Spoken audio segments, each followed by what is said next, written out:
Good afternoon, ladies and gentlemen. Welcome back to the Daily Goals, Transfers, Opinions and Debates channel. And in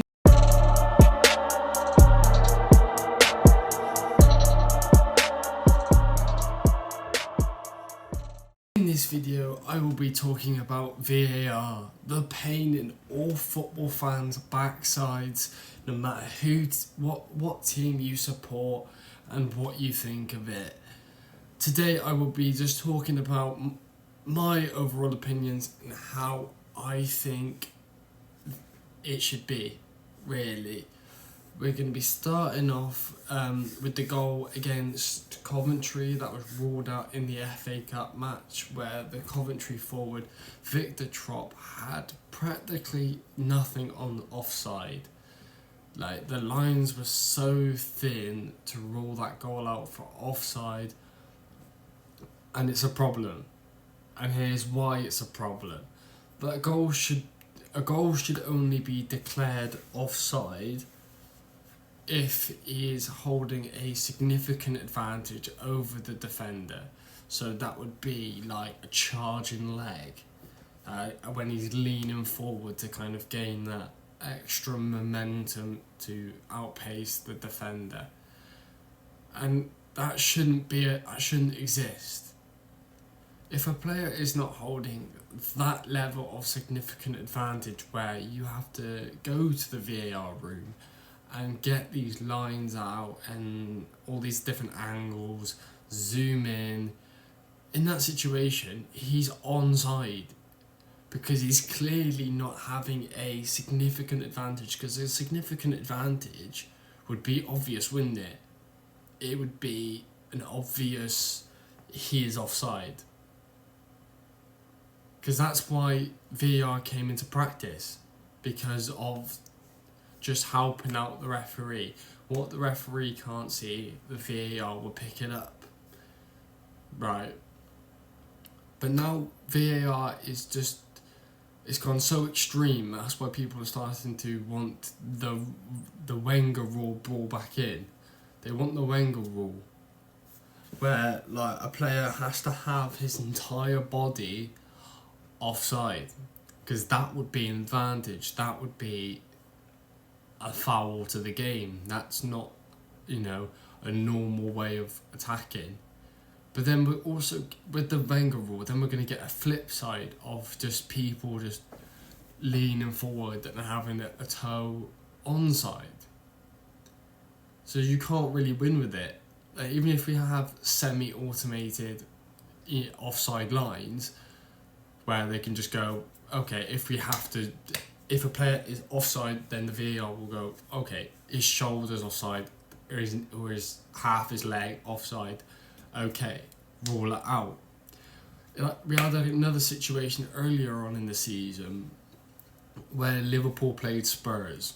Now, obviously, before seeing this goal in the game, where Luis Diaz was running in between the two defenders and is evidently onside by a whole human body, and somehow, like, if you find any angle, someone's gonna look offside, but from the normal angle they always look at, he wasn't offside.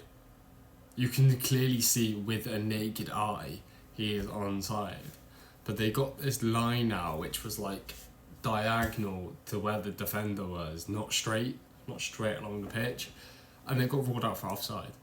That game had an impact on the next run of form on Liverpool, where they just kind of was a bit downsided.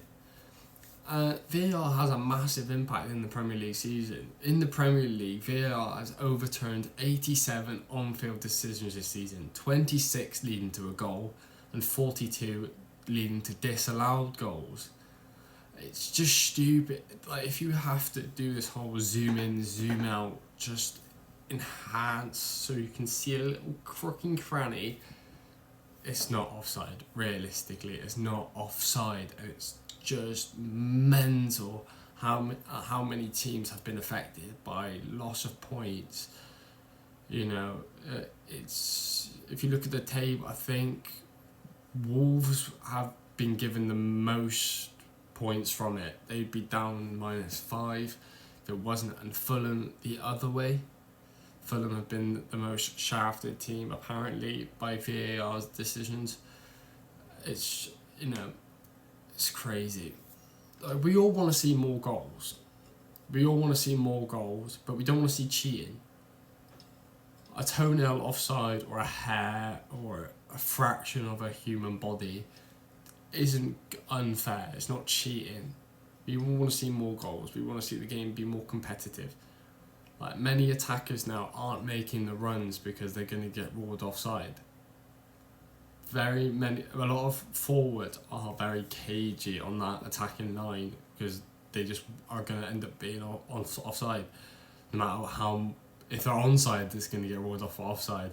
So it's crazy. What I think should happen is, I think if a player is, because we had this discussion last season where like it was like, okay, if like a shoulder or like half like a knee, and then they go against that by ruling toenails offside, hairs offside, stuff like that. How I think it should be is if he is holding a significant advantage over the defender, like whether that be a whole human body.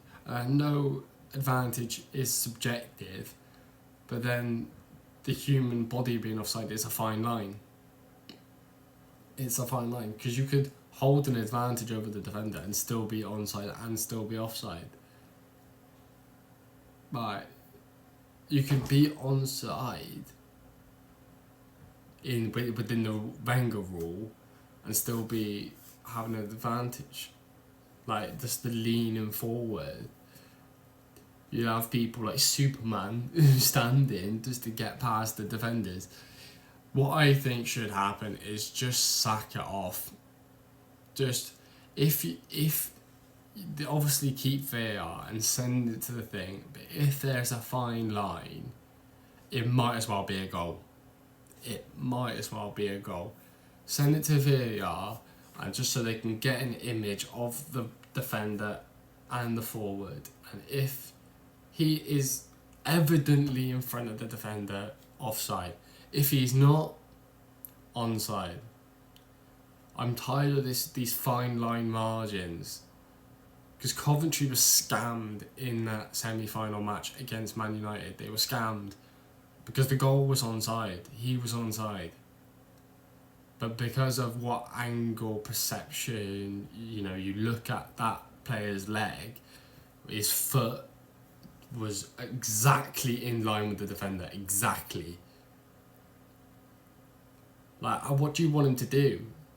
Sit back 2 yards just in case, and then not have the speed to make up the ground?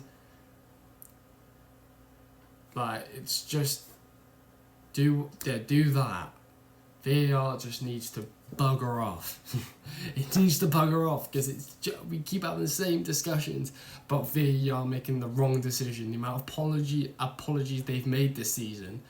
Like, PGMOL have made several apologies in the league for missed decisions. Because they are useless. They are just men sitting in a room with a pizza box, enjoying their life, doing absolutely nothing for money. Their job is inadequate because they don't do it right. If they have to make consistent apologies throughout the season, they obviously ain't all what they're supposed to be. And I'm surprised there isn't one from the Coventry game because it was onside and is evidently clear by people's reactions to the game. Anyway, that will be the end of this video. I hope if you've made it this far, first of all, hope you did enjoy. If you did, like the video if you did, and subscribe for more content like this. Anyway, it's been me. I'll see you soon. Peace.